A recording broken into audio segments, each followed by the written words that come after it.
একদা বিবি সাহারা আলাইহিসসালাম বিবি হাজেরাকে পাশে বসিয়ে বললেন, বোন হাজেরা, তুমি তো জানো আমি তোমাকে কতটা ভালোবাসি, কিন্তু এ ভালোবাসার প্রতিদান কখনো চাইনি তোমার কাছে।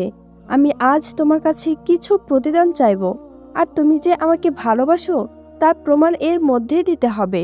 বড় আশা নিয়ে তোমাকে বলছি বোন, আমি আজ বৃদ্ধা হতে যাচ্ছি, কিন্তু আমার একটি পুত্র সন্তান হলো না, তাই আমার মনে হাহাকার করছে। তুমি ইচ্ছে করলে আমার এই অশান্তির আগুন দূর করে দিতে পারো। এই কথা বলতে বলতে তার দু চোখ থেকে অশ্রু যারা বয়ে যেতে লাগলো। বিবি হাজেরা তখন বলল, বলুন আপা, আমি আপনার জন্য কি করতে পারি?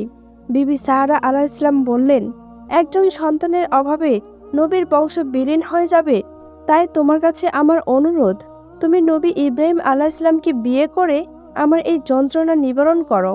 তোমার গর্ভে কোনো সন্তান হলে আমি তাকে নিজের পুত্রের মতো লালন পালন করব। বিবি সাহারার এই প্রস্তাব শুনে হাজেরা চমকে উঠলেন এবং বললেন, এ কি বলছেন আব্বা? আপনি কেন এই প্রস্তাবটি আমাকে দিলেন? আপনি কি আমাকে পরীক্ষা করছেন? বিয়ে আমার না হলেও আমি ভালো করে বুঝি, নারীর নিকট স্বামী তার পরম ধন। স্বামীকে সবাই চায় একান্ত আপন করে নিজের করে রাখতে এবং একাই ভোগ করতে। এখানে অংশীদারের স্থান নেই, এই অমূল্য কথাটি আমি বুঝি। সুতরাং কোনোভাবেই এটি আমার দ্বারা সম্ভব নয়। আপনার কাছে জোর মিনতি করি, এই কথা আর কোনো দিনও আপনি আমাকে বলবেন না। তাছাড়া আমি আপনার সতীন হয়ে গেলে আপনার আমার মধ্যে এই সুসম্পর্ক থাকবে না। এর চেয়ে ভালো নবীজিকে আপনি অন্য কোনো উত্তম পাত্রী দেখে বিবাহ দিন। তখন বিবি সাহারা বললেন, তুমি আমার ছোট বোন, এখন যেমন আছো তখনও তেমনই থাকবে, বরং আমার স্বামীর পত্নী হিসেবে আমার স্নেহ মমতা আরও বেড়ে যাবে। আর তুমি যে বলছো নবীজিকে উত্তম পাত্র দেখে বিয়ে করাতে, আসলে নবীর যোগ্য পাত্রটি যেখানে সেখানে পাওয়া যায় না। এত কিছু বলার পরেও যদি তুমি রাজি না হও, তবে মনে করব যে এতদিন যাকে আপন ভেবেছি সে আমাকে শত্রু মনে করেছে। তার ভালোবাসা শুধু প্রতারণা। এভাবে বিবি সাহারা আলাইহিসসালাম হাজেরাকে বোঝানোর চেষ্টা করলেন এবং রাতের বেলা স্বামী ইব্রাহিম আলাইহিসসালামকে বুঝিয়ে বললেন, প্রিয় স্বামী, আমি আপনার সাথে দীর্ঘদিন ধরে আছি, কালের বিবর্তনে বৃদ্ধা হয়ে যাচ্ছি, কিন্তু এখনও আপনাকে বাবা ডাক শোনাতে পারিনি। তাই আমার প্রচণ্ড ইচ্ছা যে আপনি গুণবতী হাজেরাকে বিয়ে করুন। আল্লাহ চাহেন তো হাজেরার মাধ্যমে আপনার বংশধারা রক্ষা পাবে। দয়া করে আপনি রাজি হয়ে যান। তখন ইব্রাহিম আলাইহিসসালাম বললেন, এই বৃদ্ধ বয়সে বিয়ে করে লাভ নেই। আল্লাহ তাআলা যা ভালো মনে করেছেন তাই হয়েছে, এতে আমি অসন্তুষ্ট নয়। কিন্তু বিবি সাহারা আলাইহিসসালাম বারবার বোঝাতে লাগলেন। অবশেষে ইব্রাহিম আলাইহিসসালাম বললেন, সারা, তুমি বারবার শুধু একই প্রস্তাব দিয়ে যাচ্ছ। আমি তোমার নিকট ওয়াদা দিলাম, যদি হাজেরা রাজি থাকে তাহলে আমার কোনো আপত্তি নেই। তা শুনে বিবি সাহারা আলাইহিসসালাম মহা খুশি হলেন এবং বিবি হাজেরার কাছে গিয়ে এই খবরটি জানালেন। তখন হাজেরা আলাইহিসসালাম চিন্তা করতে লাগলেন, ইব্রাহিম আলাইহিসসালাম একজন নবী হয়ে আমার মতো একজন সাধারণ নারীকে নিজের স্ত্রী রূপে গ্রহণ করতে রাজি হয়ে গিয়েছেন। এটা তো আমার সৌভাগ্যের কথা। তাই হাজেরা আলাইহিসসালাম বললেন, তিনি যদি রাজি থাকেন তাহলে আমিও রাজি আছি। এই কথা শুনে বিবি সাহারা আলাইহিসসালাম খুশি হয়ে হাজেরার কপালে একটি চুমু দিয়ে বললেন, প্রিয় বোনটি, আমার এই শুভ পনিয়নের মাধ্যমে তোমাকে যেন আল্লাহ তাআলা এমন সন্তান দান করেন যার মহান কীর্তি সারা দুনিয়ার বুকে ছড়িয়ে যায়, আর নবী ইব্রাহিম আলাইহিসসালামের নাম যেন গোটা বিশ্বে অক্ষয় হয়ে থাকে। আল্লাহ তাআলা সাহারা আলাইহিসসালামের এই দোয়া কবুল করে নিলেন। অতঃপর বিবি সাহারা আলাইহিসসালাম হযরত ইব্রাহিম আলাইহিসসালাম এবং বিবি হাজেরা আলাইহিসসালামের মুরব্বী হয়ে বিবাহের অনুষ্ঠান সম্পূর্ণ করলেন। বিবাহের কিছুদিন অতিবাহিত হতেই বিবি হাজেরা আলাইহিসসালাম গর্ভবতী হয়ে গেলেন। অতঃপর একটি পরম সুন্দর চাঁদের মতো পুত্র সন্তান প্রসব করালেন। নবী ইব্রাহিম আলাইহিসসালাম আনন্দে আল্লাহ তাআলার দরবারে শুকরিয়া আদায় করলেন এবং পুত্রের নাম রাখলেন ইসমাইল আলাইহিসসালাম। কিন্তু এদিকে বিবি সাহারা আলাইহিসসালাম যেন ছুরির আঘাতে মর্মাহত হয়ে গেলেন। সাহারা ছিলেন সদ্য হাস্যময়ী, তার মুখ আজ মলিন। তার এই অবস্থা দেখে হযরত ইব্রাহিম আলাইহিসসালাম দুঃখিত হয়ে গেলেন। অতঃপর বিবি সাহারা আলাইহিসসালাম সব সময় বিবি হাজেরার দোষ খুঁজে বেড়াতেন।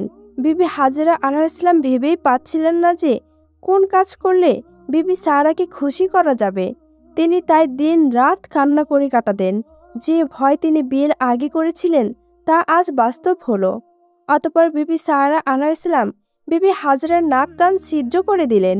বিবি হাজরা লজ্জায় অপমানে ধৈর্যের শেষ সীমায় পৌঁছে গিয়েছেন। তিনি এখন প্রাণ বিসর্জন দেবেন নাকি সংসার ছেড়ে কোথাও পালিয়ে যাবেন কিছুই ভাবতে পারছিলেন না।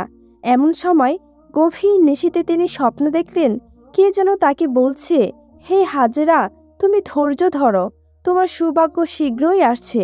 তোমার সন্তান মহাপুরুষ এই পৃথিবীতে তোমার মুখ উজ্জ্বল করবে। এই স্বপ্ন দেখে বিবি হাজরার মন কিছুটা শান্ত হলো। একদিন হযরত জিবরাইল আলাইহিসসালাম আগমন করে নবী ইব্রাহিম আলাইহিসসালামকে বললেন, আপনি হাজরার নাক ও কানের ছিদ্রে অলঙ্কার পরিয়ে দিন। অতপর ইব্রাহিম আলাইহিসসালাম হাজরার নাক ও কানের ছিদ্রে অলঙ্কার পরিয়ে দিলেন। অলঙ্কার পরানোর সাথে সাথে হাজরার সৌন্দর্য যেন আরও বেড়ে গেল। কথিত আছে যে এখান থেকে সারা বিশ্বে নারীদের নাক কান ছিদ্র করে অলঙ্কার পরিধান করার সূত্রপাত হয়েছিল। অতপর একদিন ইব্রাহিম আলাইহিসসালাম সারা আলাইহিসসালামকে বললেন, হে প্রিয়তমা, তুমি তো বলেছিলে তার গর্ভে একটি পুত্র সন্তান হলে তাকে তুমি তোমার নিজ পুত্রের মতো আদর করে লালন পালন করে বড় করে তুলবে। আর আমাকে বলেছিলে যে আমার বংশবৃদ্ধির জন্য তুমি তোমার জীবন বিসর্জন দিতে পারো। তাহলে তোমার সেই প্রতিজ্ঞা আজ কোথায়? তুমি আজ এতটা বিষণ্ণ কেন? তুমি বলো, তোমার জন্য আমি কি করতে পারি? তখন বিবি সারা আলাইহিসসালাম বললেন, আমার প্রতি যদি দয়া থাকে তাহলে ইসমাইলকে সহ হাজরাকে গাছপালা পানিহীন নির্জন মরুভূমিতে নির্বাসিত করুন। বিবি সারা আলাইহিসসালাম যে এই ধরনের দাবি করে বসবেন ইব্রাহিম আলাইহিসসালাম তা কল্পনাও করতে পারেননি। তাই তিনি থমকে গেলেন। কিছুক্ষণ পর তিনি বললেন, হে সাহারা, তাহলে তুমি আমার এবং হাজেরার অমত থাকা সত্ত্বেও যুক্তিতর্ক দিয়ে আমাদের বিবাহ বন্ধনে আবদ্ধ করলে কেন? তখন বিবি সারা আলাইহিসসালাম বললেন, ওইসব বাদ দিন, আমি এখন যা বলছি তাই করুন। ফলে ইব্রাহিম আলাইহিসসালাম চিন্তিত হয়ে পড়লেন। এমন সময় হযরত জিবরাইল আলাইহিসসালাম আল্লাহ তাআলার বাণী নিয়ে আগমন করলেন এবং বললেন, হে নবী ইব্রাহিম, আপনি চিন্তা করবেন না, সাহারা যা বলেছে আপনি তাই করুন। অতপর সকালবেলা হযরত ইব্রাহিম আলাইহিসসালাম একাধিক খুরমা এবং এক মশক পানি উটের পিঠে রেখে প্রস্তুত করলেন এবং বিবি হাজেরা আলাইহিসসালামকে বললেন, হাজেরা, ইসমাইলকে কোলে নিয়ে উটের পিঠে আরোহণ করো। তখন হাজেরা আলাইহিসসালাম 6 মাসের শিশুপুত্র ইসমাইলকে নিয়ে উটের পিঠে আরোহণ করলেন। অতপর চলতে লাগলেন। হাজেরা চলতে চলতে অশ্রুধারা প্রবাহিত করতে লাগলেন। তার মনে একটাই চিন্তা, সংসার ছেড়ে কোনো অজানা গন্তব্যের পানে স্বামী তাকে নিয়ে যাচ্ছে। কয়েকদিন পথ চলার পর তারা নির্জন মরুভূমির ময়দানে উপস্থিত হলেন। সেখানে কোনো গাছপালা কিংবা লতাপাতা নেই, শুধু সূর্যের তাপ আর বালুর কণা মরুভূমি। এমনকি এক ফোঁটা পানির ব্যবস্থাও সেখানে নেই। কিন্তু দূরে আছে সাফা মারওয়া পাহাড়। হযরত ইব্রাহিম আলাইহিসসালাম বিবি হাজরা এবং তার দুধের শিশুকে সেখানে নামিয়ে দিলেন আর বললেন, হাজরা, তোমরা এখানেই থাকো, আমাকে ফিরে যেতে হবে। এই বলে তিনি স্ত্রী এবং একমাত্র শিশু পুত্রকে সেখানে রেখে রওনা হলেন। তখন বিবি হাজরা আলাইহিসসালাম অত্যন্ত ব্যাকুল হয়ে বললেন, প্রিয় স্বামী, আমাদেরকে এই নির্জন ময়দানে একাকী রেখে কোথায় চলে যাচ্ছেন? এই শিশুকে নিয়ে আমি কি করব? তার আহার পানি আমি কিভাবে জোগাড় করব? তখন হযরত ইব্রাহিম আলাইহিসসালাম কান্না বিজড়িত কণ্ঠে হযরত হাজরা আলাইহিসসালামকে বললেন, হাজরা, তুমি ধৈর্য ধারণ করো, আমি আল্লাহ তাআলার আশ্রয়ে তোমাদেরকে রেখে যাচ্ছি। তখন কাতর স্বরে হাজরা বললেন, তাহলে কি এটা আল্লাহ তাআলার হুকুম? ইব্রাহিম আলাইহিসসালাম বললেন, হ্যাঁ, এটা আল্লাহ তাআলার হুকুম। তখন হাজরা আলাইহিসসালাম 2 চোখের পানি ছেড়ে দিয়ে বললেন, প্রিয় স্বামী, যে পানি আর খুরমা দিয়ে গেলেন এগুলো খেয়ে 2-3 দিনে বেশি আমার শিশুও বাঁচবে না, আমিও বাঁচব না। এই বলে হাজরা শিশু ইসমাইলকে নবী ইব্রাহিম আলাইহিসসালামের কোলে তুলে দিলেন। পুত্রকে বুকে জড়িয়ে ধরে ইব্রাহিম আলাইহিসসালাম তার কপালে চুমু দিয়ে চোখের পানি ছেড়ে দিলেন। কিন্তু কি করবেন, এটাই আল্লাহ তাআলার হুকুম। অতঃপর তিনি হাজরার কোলে পুত্র ইসমাইল আলাইহিসসালামকে তুলে দিলেন। তখন হাজরা বললেন, প্রিয় স্বামী, বাড়িতে গিয়ে বোন সাহারার কাছে আমার সালাম দিবেন আর আমার জন্য দোয়া করতে বলবেন। আমার ব্যাপারে তিনি দোষী নয়, দুনিয়াতে যা কিছু ঘটে একমাত্র আল্লাহ তাআলার হুকুমেই ঘটে, সুতরাং তার ব্যাপারে কোনো অভিযোগ নেই। অতঃপর ইব্রাহিম আলাইহিসসালাম হাজেরার নিকট থেকে অশ্রুসিক্ত নয়নে বিদায় নিয়ে বাড়ির দিকে রওনা হলেন। চলতে চলতে আবওয়া নামক স্থানে এসে ইব্রাহিম আলাইহিসসালাম উটের পৃষ্ঠ থেকে নেমে গেলেন এবং আল্লাহ তাআলার দরবারে কেঁদে কেঁদে বললেন, হে আল্লাহ, হে দয়াময়, আমি আমার কলিজার টুকরা পুত্র ইসমাইলকে আর প্রিয়তমা হাজরাকে তোমার হেফাজতে রেখে গেলাম। ক্ষুধা আর পিপাসায় হযরত ইসমাইল আলাইহিসসালামের চেহারা বিবর্ণ হয়ে গিয়েছে, এখন আর কাঁদতেও পারছে না। হাজরা চিৎকার করে শিশুকে বুকে তুলে দেখেন শিশু ইসমাইলের বুকটা ধপধপ করছে। হাজরার শরীর থরথর করে কাঁপতে লাগলো, দু চোখ অন্ধকার হয়ে এলো। তিনি চিৎকার করে বললেন, হায় হায়, তাহলে কি আমার বুকের মালিক শেষ হয়ে গেল? না না, আমি এই দৃশ্য সইতে পারবো না। এদিকে বিবি হাজরা আসমানের দিকে তাকিয়ে হাত তুলে ডাকছেন, হে আল্লাহ, আমার বুকের মানিক, কলেজার টুকরা ইসমাইলের প্রাণ থাকতে যদি সাহায্য করো তাহলে এগিয়ে আসো। তারপর জিবরাইল আলাইহিসসালাম শিশু ইসমাইলের পায়ের নিকট এসে মাটিতে আঘাত করার সাথে সাথে পানির পেয়ারাও উতলে উঠল।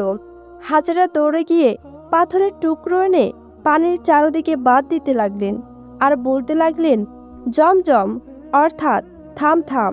সেখান থেকেই এই কুয়ার নাম হয়েছে জমজম। হাজরা ইসমাইলকে পানি পান করালেন এবং নিজেও পানি পান করলেন। হযরত জিবরাইল আলাইহিসসালাম কিছু খেজুর দিয়ে বললেন, এই খেজুরগুলো আপনি খান আর এগুলোর বীজ মাটিতে রোপণ করুন। হাজরা তাই করল, ফলে খেজুর গাছ হয়ে গেল, এমনকি তাড়াতাড়ি খুরমাও হলো। হযরত জিবরাইল আলাইহিসসালাম আরও বললেন, আপনি কোনো চিন্তা করবেন না, এই ভয়াবহ নির্জন মরুভূমি আবাল হবে।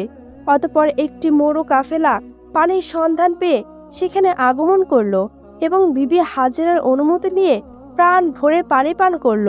তারা চিন্তা করতে লাগলো, এই বিশাল মরুর এই নির্জন বাগিচায় একটি শিশু বালক সহ একা রমণীটি কোথা থেকে আসলো? তারপর কাফেলার প্রধান হাজেরার কাছে গিয়ে জিজ্ঞাসা করল। তখন হাজেরা বিস্তারিত ঘটনা তাকে জানিয়ে দিলেন। এসব শুনে তারা নবীর স্ত্রীর প্রতি শ্রদ্ধা জ্ঞাপন করল এবং স্থানটি তারা পবিত্র স্থান হিসেবে মেনে নিল। অতঃপর কাফেলার প্রধান হাজেরার নিকট আবেদন করল, মনোনীয় নবীর স্ত্রী, আপনার অনুমতি পেলে আমরা এখানেই স্থায়ীভাবে বসবাস করতে চাই। আপনাকে আমরা মনিব হিসেবে খাজনা দেব। হাজেরা খুশি হয়ে তাদেরকে অনুমতি দিলেন। ফলে বণিকগণ সেখানে বাড়িঘর তৈরি করে নিলেন। অতঃপর সিরিয়া থেকে ব্যবসায়ীরা এই পথে যাতায়াত করত এবং হাজরাকে পানির মালিক হিসেবে পয়সা দিত। আস্তে আস্তে লোকেরা সংবাদ পেয়ে হাজরাকে খাজনা দিয়ে বসতি শুরু করল। এভাবে আল্লাহ তাআলা বিবি হাজরাকে সেখানকার জমিদার বানিয়ে দিলেন। ফলে সেখানে খাদ্যপানের কোনো কিছুরই অভাব ছিল না। মায়ের নিকট ইসমাইল আলাইহিসসালাম প্রায় প্রতিদিনই প্রশ্ন করেন, আম্মাজান, আমার আব্বাজান কোথায়? তিনি আমাদের সাথে এখানে থাকেন না কেন? হাজেরার উত্তরে কিছুই বলতে পারে না, দু চোখ থেকে শুধু অশ্রু প্রবাহিত করতেন আর আল্লাহ তাআলার কাছে মিনতি জানাতেন। আর এদিকে হযরত ইব্রাহিম আলাইহিসসালাম একদা স্বপ্নে দেখলেন, কে যেন তাকে ডেকে বলছে, হে আল্লাহর নবী, আপনি আল্লাহর রাস্তায় কুরবানি করুন। নবীর প্রতি স্বপ্নাদেশ ওহীর সমতুল্য। তাই হযরত ইব্রাহিম আলাইহিসসালাম স্বপ্নে কুরবানির আদেশ পেয়ে অস্থির হয়ে উঠলেন। অনেক চিন্তা ভাবনা করে তিনি দুম্বা উট কুরবানি করে দিলেন। দ্বিতীয় রাত্রে তিনি আবারও স্বপ্নে দেখলেন, একজন তাকে বলছে, হে আল্লাহর নবী, আপনি আল্লাহর রাস্তায় কুরবানি করুন। এবারে নবী 200 উট কুরবানি করলেন। অতঃপর তৃতীয় রাত্রে তিনি একই স্বপ্ন দেখলেন। তৃতীয়বারও তিনি 200 দুম্বা উট কুরবানি করলেন। চতুর্থ রাত্রে তিনি স্বপ্নে দেখলেন, কে যেন তাকে বলছে, হে আল্লাহর নবী, আপনি আল্লাহর রাস্তায় আপনার প্রিয় সন্তানকে কুরবানি করুন। এইবারের স্বপ্ন দেখে তিনি হতভম্ব হয়ে গেলেন। তার সন্তান হযরত ইসমাইল আলাইহিসসালাম ব্যতীত আর কেউ নেই। সেই সন্তান তার নির্বাসিত মায়ের নিকট থাকেন। নবী তাদের সাথে তেমন সম্পর্ক রাখেন না। এই অবস্থায় তিনি কিভাবে এই কুরবানি বাস্তবায়িত করবে, এই ভেবে তিনি অস্থির হয়ে গেলেন। ভোরবেলায় নবী সাহারার নিকট গিয়ে তার সঙ্গে সব কথা আলোচনা করলেন। বেবি সাহারা নবীকে অতি সত্বর এই প্রত্যাদেশ কার্যকরী করার জন্য বিশেষভাবে অনুরোধ করলেন। হযরত ইব্রাহিম আলাইহিসসালাম অত্যন্ত ভারাক্রান্ত মন নিয়ে মক্কার পথে রওনা করলেন। সঙ্গে তিনি একখানা ছুরি ও কিছু রশনি নিলেন। অতঃপর অনেক দিন পর হযরত ইব্রাহিম আলাইহিসসালাম নির্বাসিত হাজেরার কাছে মক্কায় গিয়ে হাজির হলেন। দীর্ঘদিন পর স্বামীকে পেয়ে তিনি যেন আকাশের চাঁদ হাতে পেলেন। বিবি হাজেরা আলাইহিসসালাম তার সন্তান ইসমাইলকে বললেন, তুমি এতদিন শত প্রশ্ন করে আমাকে অস্থির করে তুলেছিলে, তার জবাব আমি দিতে পারিনি। আজ তোমার পিতা এসেছেন, তাকে সালাম করো। ইসমাইল আলাইহিসসালাম তার পিতাকে সালাম করলেন। ইব্রাহিম আলাইহিসসালাম পুত্রকে কোলে তুলে নিলেন। অতঃপর বিবি হাজেরা আলাইহিসসালাম বিস্তারিত ঘটনা স্বামীর কাছে বর্ণনা করলেন। ইব্রাহিম আলাইহিসসালাম প্রতিটি ঘটনা শুনে আল্লাহর কাছে শুকরিয়া আদায় করলেন। হযরত ইব্রাহিম আলাইহিসসালাম বিবি হাজেরাকে বললেন, হাজেরা, তুমি ইসমাইলকে ভালো পোশাক পরিয়ে আতর গোলাপ লাগিয়ে উত্তম রূপে সাজিয়ে দাও। ইসমাইলকে নিয়ে আমি এক জায়গায় দাওয়াত খেতে যাব। সম্পর্কবিহীন পিতা পুত্রের মাঝে এমন করে গভীর সম্পর্ক হতে চলেছে দেখে হাজেরা অত্যন্ত খুশি হলেন এবং পুত্র ইসমাইলকে উত্তম রূপে সাজিয়ে দিলেন। হযরত ইসমাইল আলাইহিসসালামের বয়স ছিল 9 বছর। দেখতে ছিল ফুটফুটে সুন্দর। হযরত ইব্রাহিম আলাইহিসসালাম পুত্রকে নিয়ে রওনা করলেন। ইতিমধ্যে শয়তান এসে বিবি হাজেরাকে বলল, তোমার পুত্র ইসমাইল কোথায়? বিবি হাজেরা বললেন, তার পিতার সঙ্গে দাওয়াত খেতে গিয়েছে। শয়তান বলল, সমস্ত মিথ্যা কথা। তোমার স্বামী তোমার পুত্রকে কোরবানি করার জন্য এক নিভৃত স্থানে নিয়ে যাচ্ছে। বিবি হাজেরা মানুষ শয়তানকে বললেন, যদি আল্লাহ তাআলা কোরবানির মাধ্যমে ইসমাইলকে কবুল করেন তবে আলহামদুলিল্লাহ, এতে আমার উদ্বিগ্ন হওয়ার কোনো কারণই নেই। শয়তান যখন এখানে কোনো সুবিধা করে উঠতে পারল না, তখন সে হযরত ইব্রাহিম আলাইহিসসালামের নিকট দিয়ে পেছন থেকে ইসমাইল আলাইহিসসালামকে বলল, হে ইসমাইল, তুমি কোথায় যাচ্ছ? ইসমাইল আলাইহিসসালাম বললেন, আমি আমার পিতার সঙ্গে দাওয়াত খেতে যাচ্ছি। শয়তান বলল, তা তো ঠিক আছে, তবে খাবারগুলো দাওয়াতের নয়। আল্লাহ তাআলার নির্দেশ, তোমার পিতা তোমাকে কুরবানি দিতে যাচ্ছে। একটু পরে তোমার গলায় ছুরি চালিয়ে আল্লাহর নামে কুরবানি করা হবে। হযরত ইসমাইল আলাইহিসসালাম তখন বললেন, আল্লাহ তাআলা যদি আমার কুরবানি মঞ্জুর করে থাকেন তবে আমার কপাল ধন্য, এতে অস্থির হবার কোনো কারণ নেই। অতঃপর তিনি তাকে সম্বোধন করে বললেন, আব্বাজান, পেছন থেকে কে যেন আমাকে বলছে আপনি আমাকে কুরবানি করার জন্য এক নিভৃত স্থানে নিয়ে যাচ্ছেন। তখন ইব্রাহিম আলাইহিসসালাম বললেন, শয়তান তোমাকে প্রতারণা করছে, তুমি ওর প্রতি 7খানা প্রস্তর নিক্ষেপ করো। হযরত ইসমাইল আলাইহিসসালাম পিতার আদেশ অনুসারে তৎক্ষণাৎ 7খানা প্রস্তর নিক্ষেপ করলেন। শয়তান দুরভিত হয়ে গেল। এই পাথর নিক্ষেপ হজ আদায়ের একটি জরুরি শর্ত ও ওয়াজিব হিসেবে গণ্য করা হয়েছে। হযরত ইব্রাহিম আলাইহিসসালাম মিনার এক নিভৃত স্থানে গিয়ে থামলেন এবং পুত্রকে বললেন, হে প্রিয় বৎস, আমি 4 রাতের স্বপ্নযোগে কুরবানি করার আদেশ পেয়ে আসছি। আমি সেই পরিপ্রেক্ষিতে 600 উট কুরবানি করেছি। শেষবারে আমার প্রিয় সন্তানকে কুরবানি করার আদেশ পেয়েছি, তাই তোমাকে আল্লাহর নামে কুরবানি করার উদ্দেশ্যে এখানে নিয়ে এসেছি। হযরত ইসমাইল আলাইহিসসালাম পিতার মুখে এসব কথা শুনে বললেন, আলহামদুলিল্লাহ, আল্লাহ তাআলার এইরূপ নির্দেশে আমার জন্য সৌভাগ্যের দ্বার খুলে দিয়েছে। আল্লাহ তাআলা কবুল করেছেন আমাকে, এজন্য আমি অত্যন্ত আনন্দিত। আপনি এই কাজ সমাধা করার ক্ষেত্রে আমার পরিপূর্ণ ধৈর্যশীলদের অন্তর্ভুক্ত দেখতে পাবেন।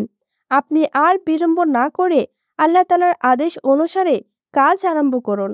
আল্লাহ রাব্বুল আলামিন হযরত ইব্রাহিম আলাইহিসসালাম ও হযরত ইসমাইল আলাইহিসসালামের এই কথাগুলো সূরা সাফফাতে চমৎকারভাবে উল্লেখ করেছেন।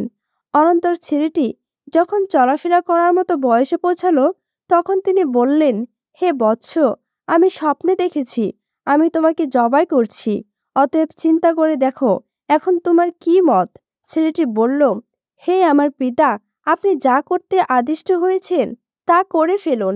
ইনশাআল্লাহ আপনি আমাকে ধৈর্যশীলদের অন্তর্ভুক্ত পাবেন। হযরত ইব্রাহিম আলাইহিসসালাম বললেন, ইহা আমি কিভাবে সমাধান করব? ইসমাইল আলাইহিসসালাম তার উত্তরে বললেন, প্রথমে আপনি আমার হাত পা বেঁধে নিন, পরবর্তীতে আমাকে বিপরীত দিকে কাত করে শুইয়ে দিবেন, যেন আপনি সরাসরি আমার মুখমণ্ডল দেখতে না পান। তারপরে আমার গলা দেশে ছুরি পরিচালনা করুন, এতে আপনি অবশ্যই কৃতকার্য হবেন।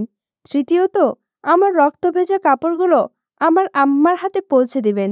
তিনি এগুলো দেখে আল্লাহর হুকুমের উপর খুশি হবেন এবং আমার কথা স্মরণ করে কিছুটা স্বস্তি লাভ করবেন, কারণ তার আর কোনো সন্তান নেই যার দিকে তাকিয়ে তিনি স্বস্তি লাভ করতে পারেন।